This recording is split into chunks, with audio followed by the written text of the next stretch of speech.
계약이 성립하기 위해서는 당사자 사이의 계약의 본질적 중요사항에 관한 의사의 합치가 있어야 됩니다. 임대차 계약에서 임차 목적물은 계약의 가장 본질적이고 중요한 사항이 됩니다. 사업 시행자에게 무한정 이행기를 연장할 수 있는 권한을 부여하는 것으로 고객에게 부당하게 불리한 조항에 해당해서 무효라고 주장할 수 있겠습니다. 안녕하세요. 건평법률사무소 김건우 변호사입니다. 저는 부동산, 재개발, 재건축을 전문으로 하고 있으며 해당 분야가 대한변호사협회 전문 분야 등록되어 있습니다.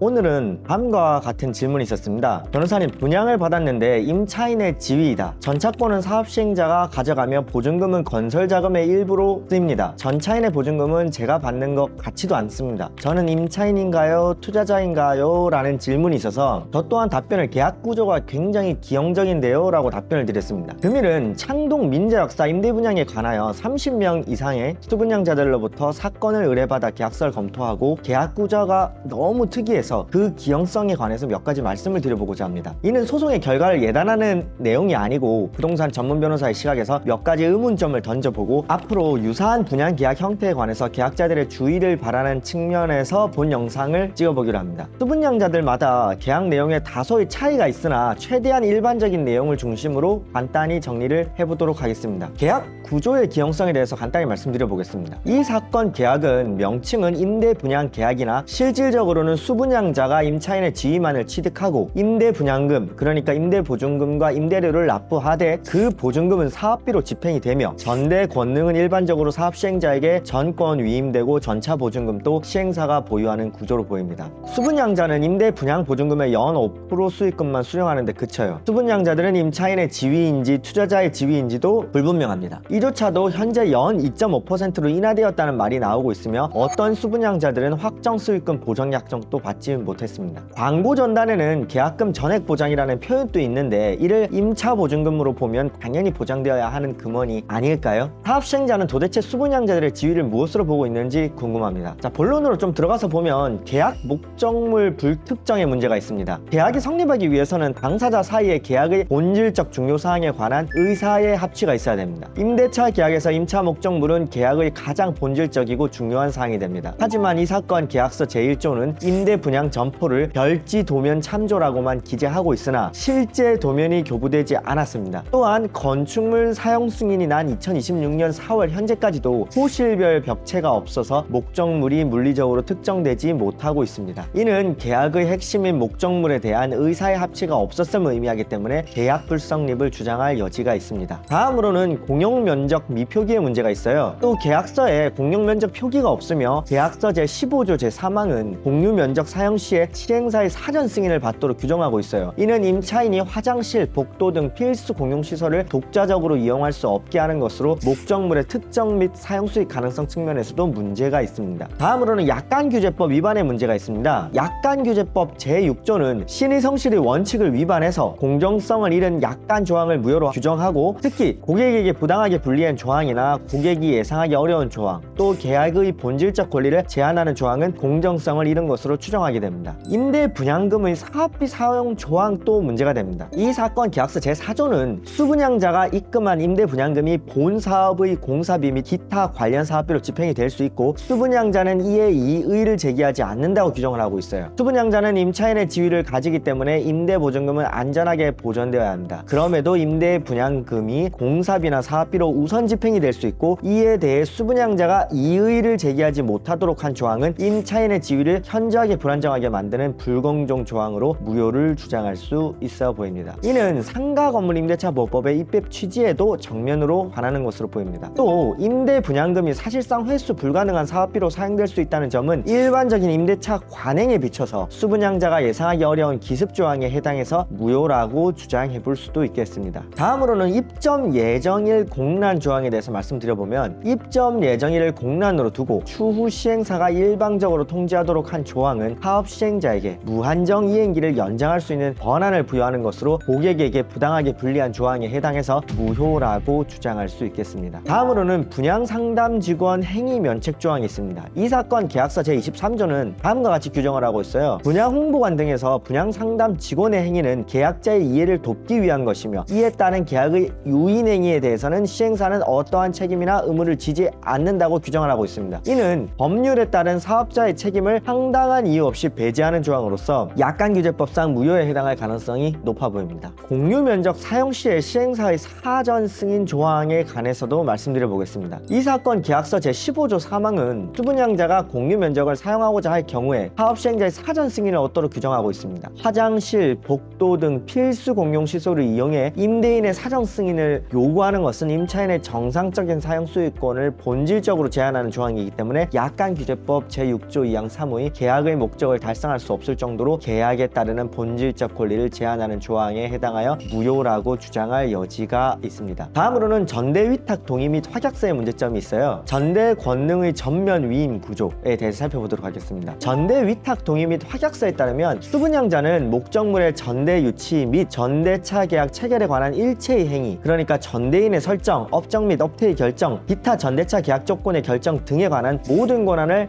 사업시행자에게 일괄 위임하고 사업시행자가 제시한 조건에 대해서 전대차 기간 동안 임의로 조건을 변경할 수 없습니다. 이는 임차인이 자신의 임차권에 기한 전대 권능을 사실상 완전히 박탈하는 구조로 임차인의 본질적 권리를 제한하는 약관 조항으로서 무효를 주장할 수 있습니다. 다음으로는 전대보증금 미기소개 문제가 있을 수 있습니다. 전대위탁 동의 및 확약서에 의하면 수분양자는 임대 분양 보증금을 기준으로 약간의 수익금만을 수령하고 전차 보증금은 시행사가 보유하는 구조로 보입니다. 임차인은 전대차 계약을 체결하는 경우에 전차인으로부터 수령하는 전차 보증금은 원칙적으로 전차인은 임차인에게 귀속되어야 마땅하겠죠. 그럼에도 전차 보증금을 시행사가 보유하도록 하는 조항은 임차인에게 불리한 조항으로서 약관규제법 위반 무효를 주장할 수가 있겠습니다. 나아가 상가건물임대차보호법상 임차인의 권리를 실질적으로 박탈하는 것이므로 상가건물임대차보호법 위반 여부도 검토할 필요가 있겠습니다. 다음으로는 수익률 일방 인하의 문제가 있습니다. 시행사는 분양 당시에 연 5% 임대 수익을 보장한다고 홍보했으나 전대위탁 동의 및 확약서에는 연 2.5%의 수익률이 기재가 되어 있어요. 이는 시행사가 일방적으로 수익률을 인하한 것으로 기망에 의한 취소 또는 사장 변경을 원인으로 한 계약 해제의 근거가 될 수 있겠습니다. 다음으로는 확정 임대 수익 보장 증서, 확정 임대 수익 보장 증서에 관련된 문제점들에서 말씀드려 보겠습니다. 일부 수분양자들이 확정 임대 수익 증서를 수령한 경우에는 이 보증서가 상법상 이사회 결의 또는 주주총회 결의를 요하는 사항일지 사전 검토가 필요하겠습니다. 특히 주주총회 결의 사항에 해당한다면 결의 없이 발행된 확정 수익 보장 증서는 무효가 될 수 있고 이를 임대 분양 계약서와 일체 불가분의 관계로 구성해서 계약 전체의 무효로 연결하는 전략을 검토해 볼 수 있겠습니다. 다음으로는 이행 지체 또는 이행 불능을 원인으로 한 계약 해제에 관련해서 검토를 드려보도록 하겠습니다. 시행사는 수분양자에게 사용 수익이 가능한 상태의 목적물을 약정된 시기에 인도할 의무가 있습니다. 그러나 현재까지도 점포에 벽체가 없어 본래의 용도에 따른 사용 수익이 불가한 상태입니다. 이는 단순한 이행 지체를 넘어서 사실상 이행 불능에 가까운 상태로 볼 수 있겠습니다. 또 사업자 등록증상 영업개시일을 한번 좀 살펴보도록 하면은 사업자 등록증에 게재된 영업개시일은 시행사가 알려줘서 기입한 것이기 때문에 사실상 입주 예정일로 볼 여지도 큽니다. 이 시점으로부터 상당한 기간이 경과하였기 때문에 이를 입점 예정일이 기산점으로 삼아 이행 지체 및 해제권 발생을 주장하는 전략을 검토해 볼 수도 있겠습니다. 사정 변경을 이유로 한 계약 해제는 계약 성립 당시 당사자가 예견할 수 없었던 사정의 변경이 발생했고 그러한 사정 변경이 해제권을 취득하는 당사자에게 책임 없는 사유로 생긴 것이기 때문에 계약 내용대로 구속력을 인정한다면 신의 측에 반하는 결과가 생기는 경우에 인정됩니다. 이 사건에서 장기간의 준공지연과 시행사의 일방적인 수익률 인하 시도 등은 계약의 기초를 뒤흔드는 중대한 사정 변경에 해당하는 것이지요. 다음으로는 기망에 의한 의사표시 취소에 대해서 말씀드려보겠습니다. 시행사는 분양 당시에 첫째, 일부 수분양자들에 대해서 연 5% 확정 수익을 보장했고 두 번째, 2024년도에 입점 가능한 거를 최대한 기한으로 잡았으며 세 번째, 디오트라는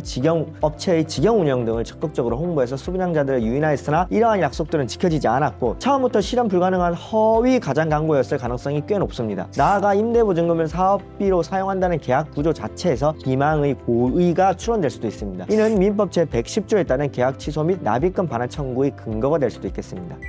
세상에 쉬운 소송은 없습니다. 어렵습니다. 가장 힘든 순간에 부동산 전문 변호사가 당신의 분쟁을 성공 사례로 만들어 드리도록 하겠습니다. 네, 당 법률사무소는 네이버 블로그도 운영하고 있습니다. 건평법률사무소라고 검색하고 들어오셔서 부동산, 재개발, 재건축에 관련된 각종 유익한 정보들을 많이 가져가실 수 있으면 좋겠습니다. 본 유튜브 구독과 좋아요, 알림 설정까지 부탁드립니다. 감사합니다. 이상입니다.